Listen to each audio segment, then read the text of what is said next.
5장 9절 말씀이죠? 네, 죄송합니다.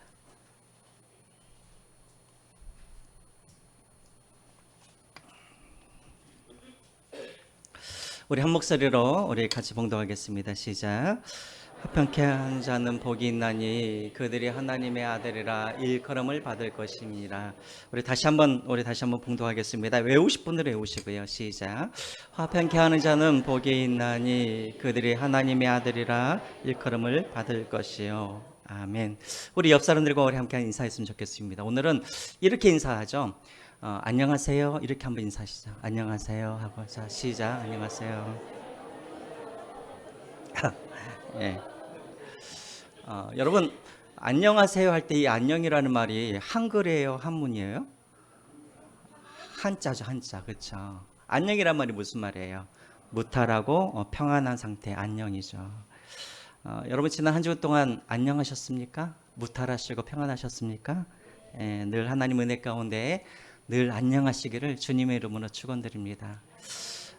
이 안녕하십니까 이런 인사. 근데 이스라엘 사람들도 매일 아침마다 사람들을 만나면 안녕하세요 하고 인사를 했는데 그게 히브리어로 뭘까요?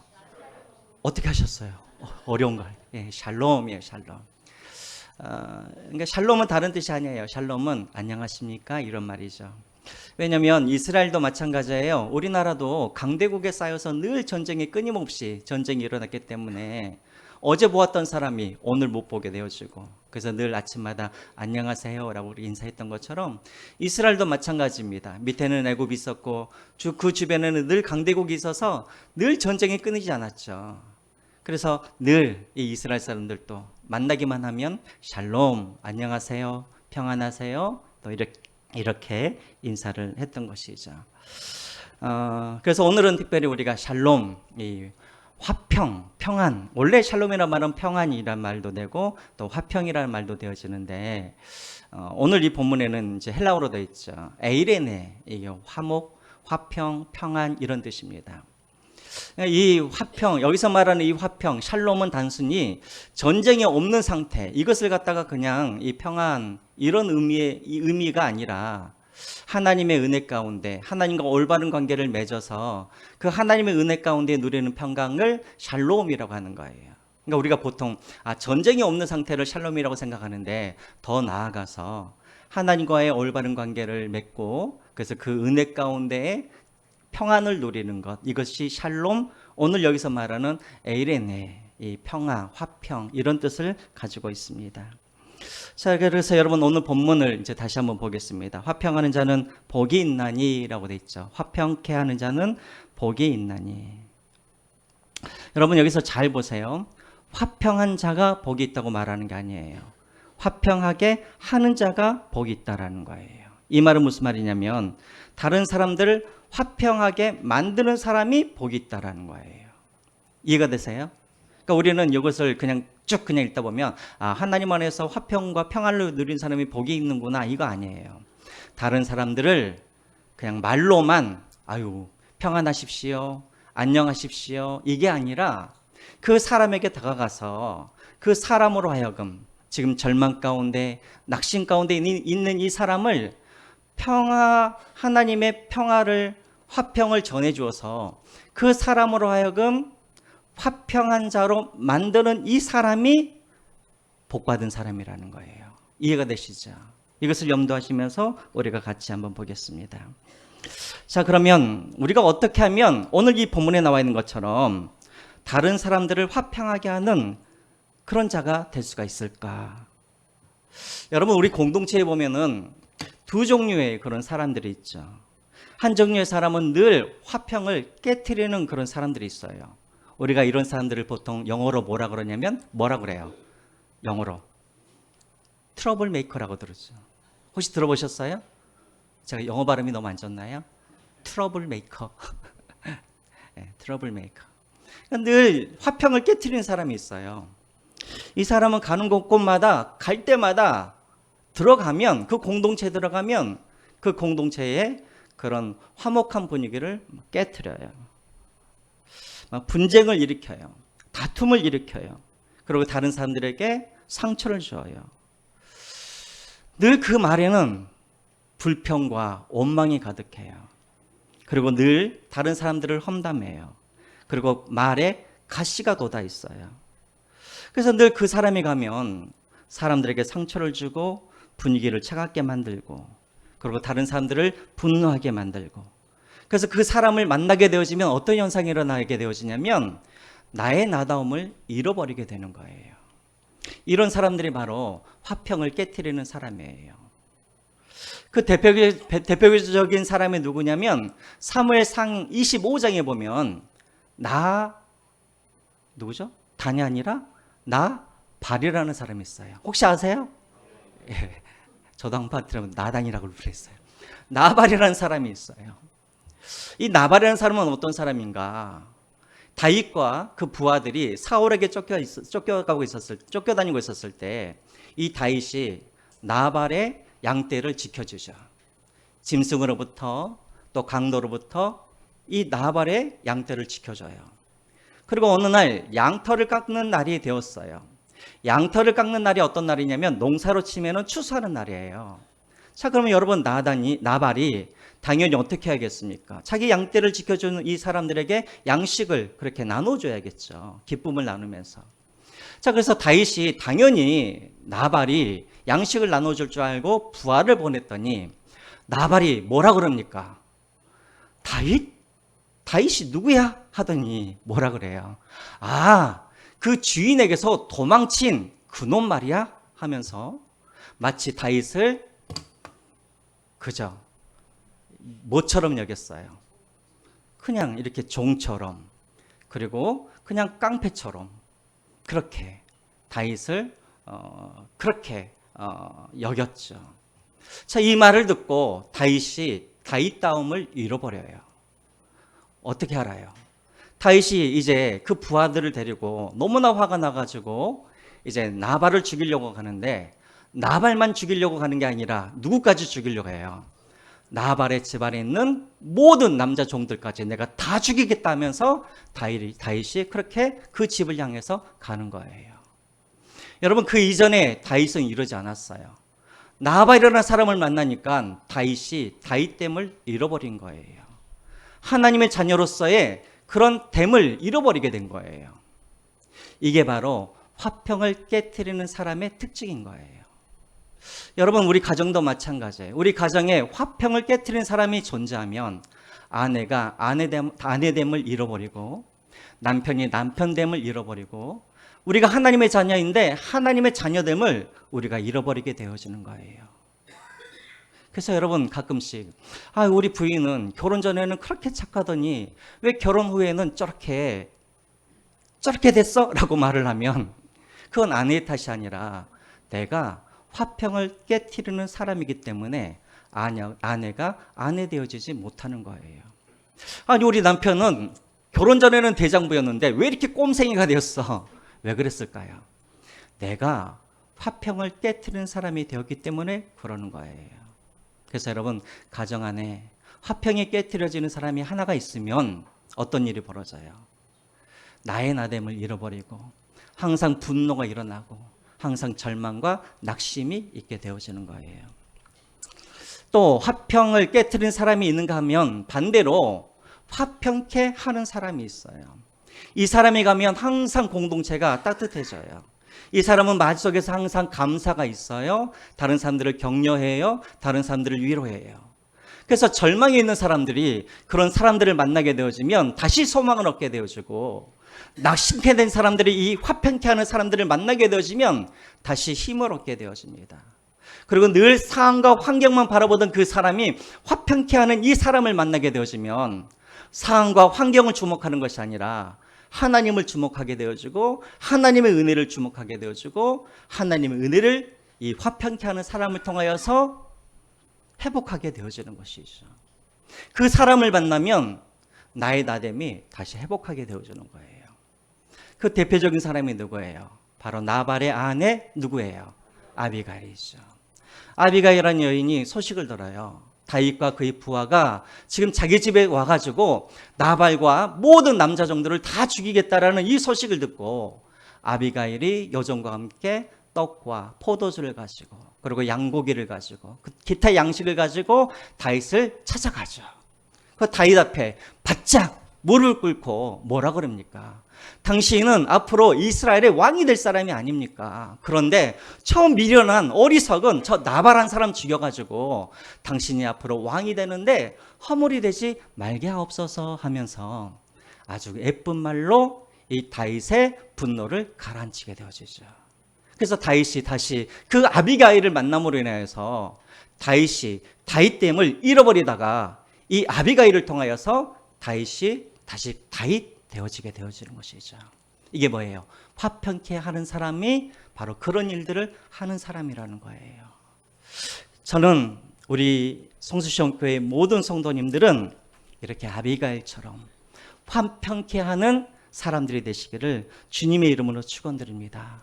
그래서 여러분, 우리 적어도 우리 성수시험교회 성도님들은 가정이든지 가는 곳곳에든지 만나는 사람들에게 늘 상황과 환경을 주목하고 그래서 낙심하고 절망하는 사람들에게 여러분들의 만남을 통하여서 화평케 하는 여러분들을 통하여서 그들이 다시 하나님의 자녀가 되어지고 하나님을 주목하고 하나님의 은혜에 살고 그래서 다시 절망했던 사람들이 소망을 얻고 생명을 얻는 그런 역할을 하시는 저와 여러분들이 되시기를 주님의 이름으로 축원드립니다. 자, 그러면 여러분, 우리가 어떻게 하면은 화평케 하는 사람이 될 수가 있을까? 어떻게 하면 그럴까요? 내가 아침마다 내 말폼새를 오늘은 내가 이런 말을 해야지 하면서 내 말폼새를 고치고 또 아침마다 내가 다짐하고 내가 오늘은 내가 가는 곳곳마다 내가 화평하는 사람이 되어야겠다. 이렇게 하면은 내가 화평케 하는 사람이 될 수 있습니까? 절대 안 되죠. 절대 안 됩니다. 그럼 어떻게 돼야 되는가? 여러분, 원래 우리 인간들은 어떤 존재로 만들어졌냐면 화평케 하는 존재로 만들어졌어요. 그리고 화목을 누리면서 살아갈 수 있는, 하나님의 평강을 누리면서 살아갈 수 있는 그런 존재로 하나님께서 우리를 창조하셨죠. 하나님께서 우리 인간을 만드신 다음에 하나님께서 뭐라고 하십니까? 보기에 심히 좋았더라.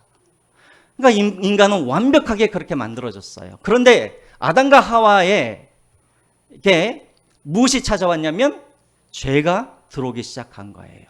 죄가 들어오면서 인간 안에 있는 모든 화목이, 평강이 이 죄로 말미암아 깨어지게 되어진 것이죠.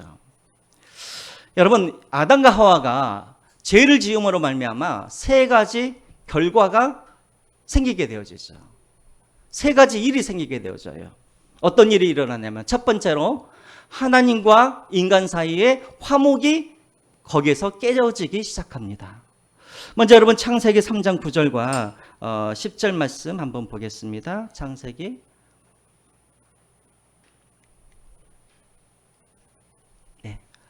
우리 같이 한번 읽어보겠습니다. 시작.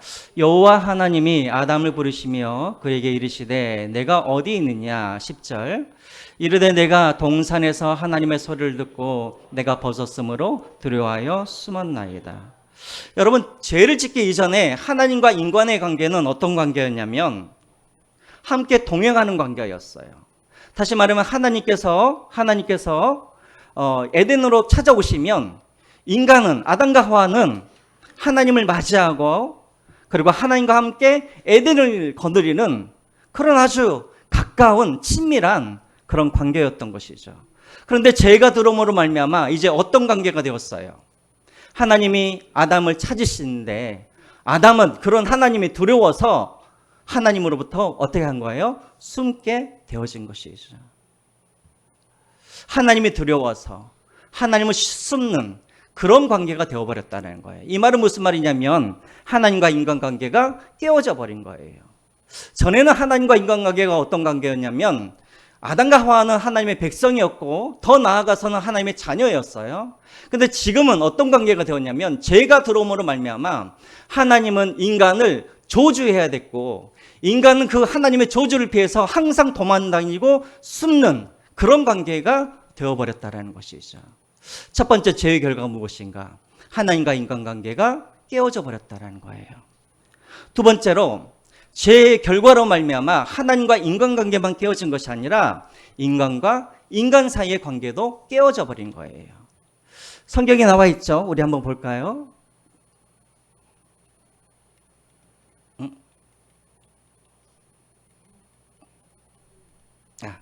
12절 우리 같이 한번 읽어보겠습니다. 12절 시작. 아담이 이르되 하나님이 주셔서 나와 함께 있게 하신 여자 그가 그 나무 열매를 내게 주므로 내가 먹었나이다. 자, 하나님께서 아담과 하와를 부르시죠. 아담아, 네가 어떻게 해서 내가 명령한 그 선악과 나무를 네가 먹게 되었느냐라고 하니까 보통 우리 성수시험교회 우리 남자분들 같았으면 뭐라 그랬을까요? 아무리 하와가 그 선악과 나무를 먹게 했어도 우리 남자들 같았으면 어땠을까요? 하나님, 이 가정의 머리는 저입니다. 이 가정의 책임자는 저이기 때문에 저에게 책임을 물으시고 저에게 벌을 내려주십시오 라고 했을 거예요. 그렇죠? 그런데 아담은 뭐라고 그러냐면 당신이 내게 준 하와라고 말도 안 해요. 당신이 내게 준 누구예요? 나와 함께 하신 뭐가? 여자가. 하나님이 주신 그 여자가 나로 하여금 그 열매를 먹게 했습니다면서 누구의 탓을 돌리는 거예요? 아내의 탓을 돌려버리는 것이죠. 여러분, 그 옆에서 이 아담의 이야기를 듣고 있던 이 하와의 그 마음은 어땠을까요? 야, 참 남편이라는 것이 하면서 얼마나 낙담이 되었겠습니까? 그렇죠? 얼마 전까지만 해도 아담이 하와에게 뭐라 그랬어요? 당신은 나의 뭐 중에 뭐요? 뼈 중에 뼈요. 또 살 중에 살이라. 이게 무슨 말이에요? 나는 당신이고 당신은 나입니다. 이렇게 하면서 프로포즈를 해서 결혼까지 했잖아요. 그런데 하나님께서 지금 책망하시니까 그 위기 앞에서 이 남편 하와는 남편 누구요? 남편 아담은 아내 하와에게 뭐라 그러냐면 다 당신이 내게 주신 이 여자 때문이라고 모든 책임을 아내 하와에게 다 뒤집어 씌우게 되어지죠. 자, 죄가 들어오면서 사람과의 관계가 깨어져 버렸어요. 세 번째로 또 어떤 관계가 깨어지냐면 죄가 들어오면 말미암아 사람과 하나님께서 만들어 주신 이 모든 자연 만물, 피조물과의 관계도 깨어져 버리는 것이죠. 여러분 3장 17절 말씀, 창세기 3장 17절 말씀 같이 또 읽겠습니다. 시작. 아담에게 이르되 내가 내 아내의 말을 듣고 내가 내게 먹지 말란 나무 열매를 먹었은즉 땅은 너로 말미암아 저주를 받고 너는 너 평생에 수고하여 그 소선을 먹으리라. 18절 말씀. 땅이 내게 가시덤불과 엉겅퀴를 낼 것이라. 내가 먹을 것은 밭의 채소인즉. 이게 무슨 말이에요? 원래 땅과 인간의 관계는 어떤 관계냐면 인간은 땅을 보호하고 그리고 땅을 잘 경작해야 하는 그런 의무가 있었어요. 또 땅은 인간의 보호를 받아서 땅은 인간들에게 뭘 줘야 되는 거예요? 양식을, 풍족한 양식을 주도록 하나님께서 그렇게 만드신 거예요. 근데 죄가 오자 땅이 인간으로 인해서 복을 받아야 되는데 죄가 들어오니까 땅이 인간 때문에 뭘 받아요? 저주를 받게 되어지는 거예요. 그리고 땅은 인간들에게 양식을 줘야 되는데, 풍성한 곡식을 줘야 되는데, 땅은 인간들에게 뭘 줘요? 가시덤불과 엉겅퀴를 내는 거예요. 그래서 인간들로 하여금 수고하지 않으면, 고생하지 않으면, 땀을 흘리지 않으면 양식을 얻을 수 없도록 그런 관계를 만들어 버렸다는 것이죠. 자, 여러분 한번 보세요. 인간들에게 죄가 들어옴으로 말미암아 모든 화목의 관계가 다 깨어져 버렸어요. 하나님과 인간 사이에 그런 화목 관계가 깨어져 버리고, 인간과 인간 사이에 그런 화목 관계가 깨어져 버리고, 심지어는 사람과 피조물의 그런 모든 관계가 이 죄로 말미암아 다 깨어져 버렸다라는 거예요. 그래서 여러분, 우리가 아무리 내가 스스로 내가 화평한 사람이 되고 싶어도, 화목하고 싶어도 우리 힘으로는 우리가 화목한 자가 될 수가 없어요. 왜냐하면 우리에게는 뭐가 있기 때문에, 죄가 있기 때문에. 그러면 우리가 정말 화목한 자가 되려고 한다고 한다면, 또 내가 그 화목, 평강을 내가 누리기를 원한다고 한다면 우리 안에 반드시 해결돼야 할 것이 무엇이냐면 죄의 문제인 거예요. 그런데 문제는 무엇인가? 이 죄의 문제를 우리 스스로 이것을 해결할 수가 없다라는 거예요. 이 죄의 문제를 우리가 해결할 수 없으니까 하나님과의 깨진 관계도 회복할 수가 없는 것이고, 사람과 사람 사이에 깨어진 관계도 회복할 수가 없는 것이고, 다른 무엇도 회복이 불가능한 것이죠. 그래서 하나님이신 예수님께서 이 땅에 내려오셔서 사람들이 받아야 할 그 저주를 예수님께서 대신 십자가에 못 박혀 죽으심으로 말미암아 인간들을 대신하여서 예수님께서 죽으시고 그들의 죄를 사하여 주셔서 다시 깨어진 모든 관계를 회복하시는 화목 제물로 예수 그리스도께서 이 땅에 오신 것이죠. 그래서 여러분, 예수님께서 이 땅에 오셔서 십자가에서 죽으심으로 말미암아 그리고 우리의 죄를 용서하여 주심으로 말미암아 어떤 일이 벌어지는가? 모든 깨어진 관계들이 다시 회복하여지는 그런 일들이 벌어지는 거예요. 첫 번째로 어떤 일이 벌어지냐면 하나님과 인간 사이에 깨어져 버린 이 화목 관계가 다시 회복하게 되어지죠. 로마서 5장 10절 말씀 우리 같이 한번 읽겠습니다. 로마서 5장 10절 말씀 시작. 곧 우리가 원수 되었을 때 그의 아들의 죽으심으로 말미암아 하나님과 화목하게 되었은즉 화목하게 된 자로서 더욱 그의 살아나심으로 말미암아 구원을 받을 것이니라. 예수께서 우리를 위해서 죽으심으로 말미암아 하나님과 우리가 다시 어떻게 되었다고요? 화목하게 되었다라는 거예요. 그러면 하나님과 우리의 관계만 화목하게 되었는가? 아니요. 사람과 사람 사이에도 화목의 관계가 회복되어집니다. 전에는 멀리 서로 떨어졌던 사람과 사람 사이가 예수 그리스도의 피로 말미암아 이제 다시 사람들이 가까워지게 되어지죠.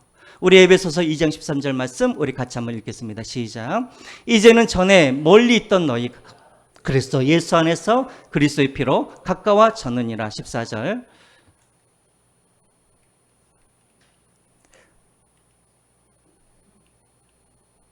시작.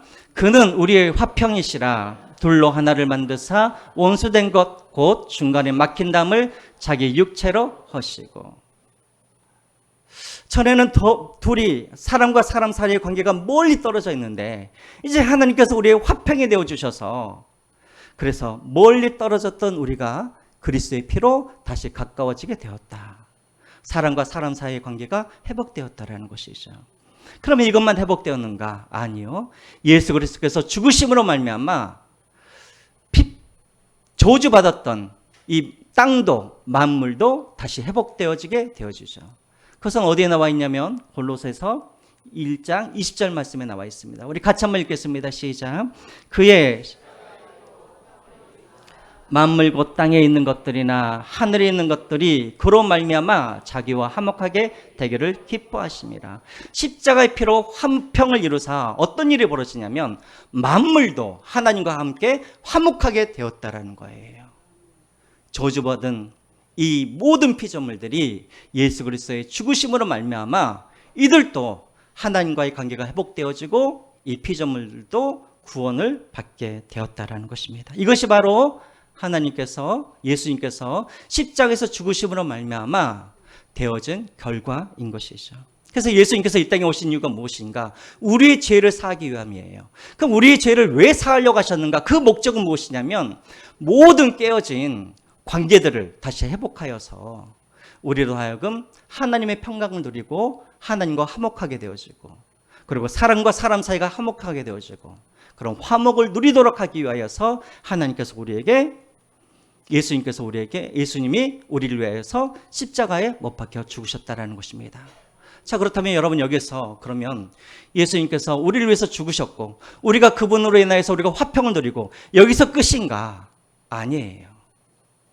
하나님께서 우리에게 기대하시는 바가 있어요. 예수 그리스도를 믿어서 화평을 누리는 자들에게 하나님께서 한 가지 사명을 주셨어요. 그 사명이 무엇이냐면 그것이 고린도후서 5장 17절부터 20절에 나와 있는 말씀입니다. 우리 고린도후서 5장 17절부터 읽겠습니다. 같이 읽겠습니다. 시작. 그런즉 누구든지 그리스도 안에 있으면 새로운 피조물이라. 이전 것은 지나갔으니 보라 새 것이 되었도다. 모든 것이 하나님께로 났으며 그가 그리스도로 말미암아 우리를 자기와 화목하게 하시고 또 우리에게 화목해 하는 직분을 주셨으니 19절. 곧 하나님께서 그리스도 안에 계시사 세상을 자기와 화목하게 하시며 그들의 죄를 그들에게 돌리지 아니하시고 화목하게 하는 말씀을 우리에게 부탁하셨느니라. 20절. 그러므로 우리가 그리스도를 대신하여 무엇이 되고 사신이 되어. 여기까지입니다. 하나님께서 예수 그리스도를 우리에게 보내주셔서 우리로 하여금 화평을 누리게 하셨어요. 근데 그것으로 끝나는 것이 아니라 하나님은 화평을 누리는 우리에게 또 무엇을 기대하시냐면 너희도 화목하게 하는 그 직분을 감당하라는 거예요. 하나님께서 예수님을 이 땅에 보내신 이유가 무엇이냐면 화평케 하기 위하여서 예수님을 우리에게 보내주셨어요. 그것처럼 하나님은 우리를 또 세상으로 보내시는 거예요. 무엇이 되게 하여서 세상에 화평케 하는, 화목케 하는 그런 직분을 감당하도록 하기 위하여서 우리를 세상으로 보내셨다는 거예요. 여러분, 우리에게는 많은 직분이 있죠. 목사의 직분, 장로의 직분, 집사의 직분, 공사의 직분, 많은 직분이 있지만 이 직분을 받기 전에 먼저 하나님께서 우리에게 주신 직분이 있는데 그 직분이 뭐냐면 화목하게 하는 직분을 우리에게 주셨다라는 거예요. 그래서 여러분, 만약에 여러분들이 정말 예수 그리스도를 여러분들이 믿어서 여러분들이 정말 하나님의 그런 화평을 누리는 자가 되었다고 한다면 이제 그 다음으로 우리가 해야 할 일이 무엇이냐면 우리가 다른 사람들에게 화평케 하는 자가 되어서 그래서 나아가 많은 사람들에게 하나님을 모르는 사람들에게 예수 그리스도를 전하여서 그래서 하나님과 그 사람들 간에 깨어졌던 관계를 다시 한번 회복하고 또 사람과 사람 사이에 깨어졌던 그런 관계를 회복하는 그런 화평케 하는 그런 직분들을 우리가 감당해야 한다는 것입니다. 여러분들에게 질문을 합니다. 여러분 예수 그리스도를 믿으십니까? 그래서 하나님의 화평이 여러분들 가운데 임하였습니까?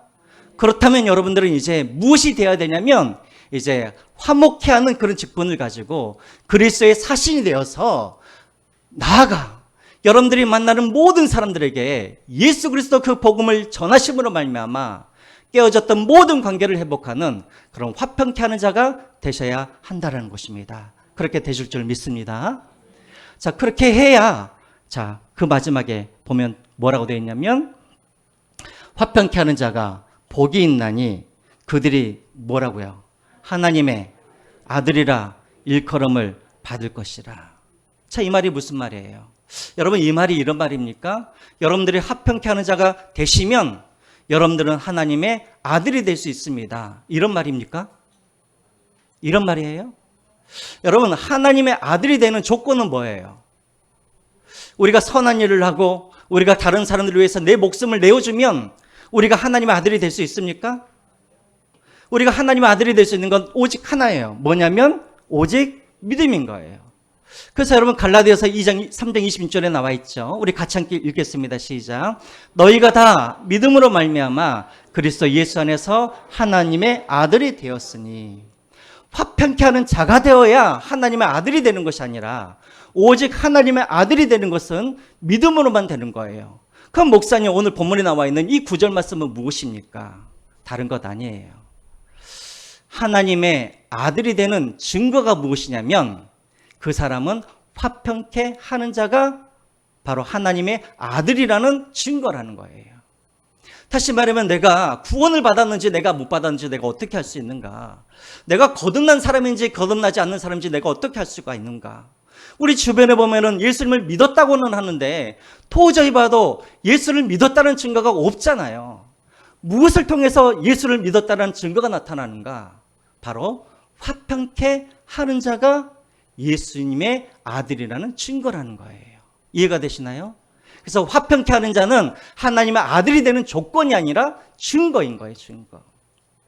그래서 여러분들이 어디를 가시든지 가셔서 예수 그리스도의 복음을 전하고 그리고 하나님과의 관계가 깨어진 사람들이 다시 여러분들을 통하여서 하나님과 관계가 회복되어지고 또 여러분들을 통하여서 낙심되고 절망된 사람들이 하나님을 바라보고 하나님을 인하여서 다시 힘을 얻고 생명을 얻고 회복되어지고 된다면 여러분들이 바로 화평케 하는 자요. 여러분들이 바로 누구냐면 하나님의 아들이라는 증거라는 거예요. 그렇게 살아가시기를 주님의 이름으로 축원드립니다. 자, 이제 말씀을 맺겠습니다. 어떤 분이 그런 이야기를 해요. 목사님, 저는 분명하게 예수님을 나의 주, 나의 하나님으로 그렇게 고백을 했는데 그런데 왜 저는 화평케 하는 자가 되지 못할까요? 그런 분들이 있어요. 여러분, 왜 그럴까요? 여러분들도 방금 이 이야기를 들으면서 여러분들도 깜짝 놀랐을 거예요. 화평케 하는 자가 하나님의 아들이라는 증거라고? 근데 나는 그렇게 화평케 되는 자가 아닌데, 그러면 나는 하나님의 아들이 아닌가? 여러분, 왜 우리는 예수를 믿었지만 우리는 화평케 하는 자가 잘 되지 못할까요? 왜 그럴까요? 아직 사람이 덜 돼서. 그럴 수도 있어요. 맞는 말이에요. 아직 사람이 덜 돼서 그런 것 같아요. 갈라디아서 2장 20절에 나와 있죠. 내가 그리스도와 함께 십자가에 못 박혀나니 그런즉 이제는 누가 사는 것이 아니에요. 내가 사는 것이 아니에요. 오직 내 안에 그리스도께서 사시는 것이라. 왜 나는 예수 그리스도를 믿었는데 우리 집에만 가면 왜 나로 말미암아 내 자녀가 상처를 입고, 왜 나로 말미암아 내 아내가 상처를 입고 아내가 아내다움을 잃어버릴까? 이유가 있어요. 아직도 내가 죽지 않았기 때문에 그러는 거예요. 예수 그리스도를 믿기는 하였지만 그러나 여전히 나의 옛사람이 죽지 않고 이미 죽었음에도 불구하고 자기가 안 죽었다고 뻗팅기니까 그러는 거예요. 안 죽으니까 그러는 거예요. 여전히 내가 내 인생에 하나님이 되어주고 하나님은, 예수님은 여전히 내게 손님이 되기 때문에 그래서 내가 화평케 하는 자가 되지 못하는 거예요. 또 있어요, 여러분. 왜 내가 예수를 믿었지만 화평케 되지 못하는가?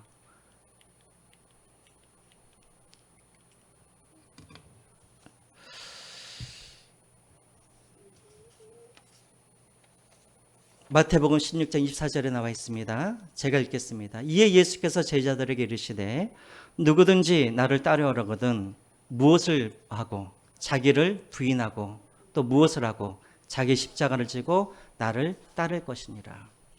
여러분, 예수님께서 이 땅에 오실 때 화평케 하는 자가 되기 위하여서 예수님도 이 땅에 오셨어요.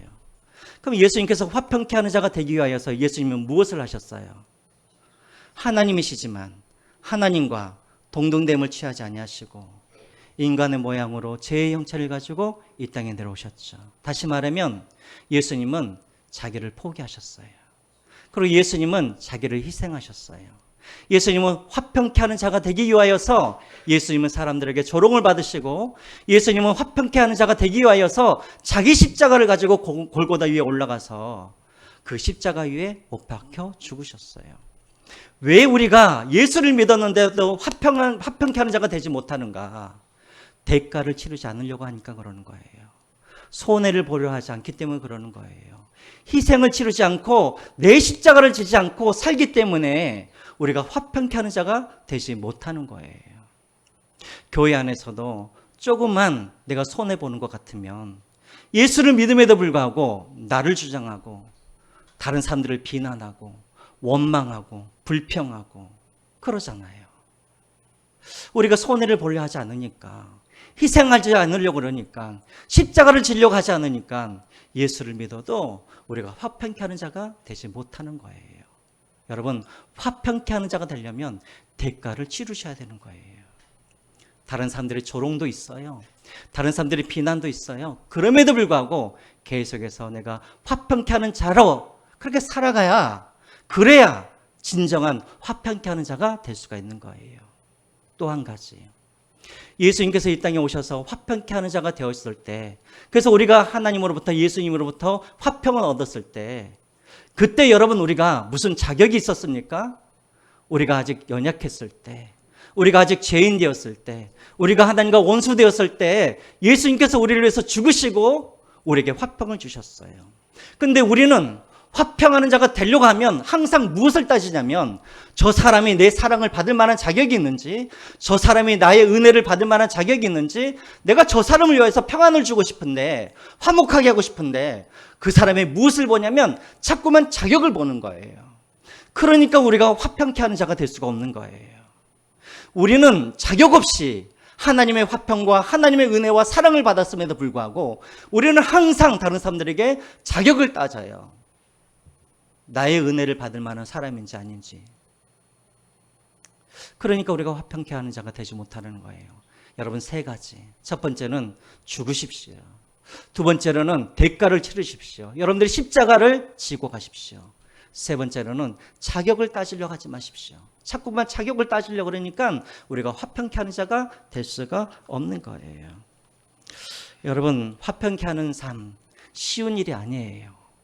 그래서 항상 우리가 하나님을 의지하면서 우리가 이 직분들을 우리가 감당해야 되는 거예요. 하나님, 늘 손해만 있고 늘 사람들에게 조롱만 받는데 어떻게 화평하는 자가 복이 됩니까? 복이죠. 왜요?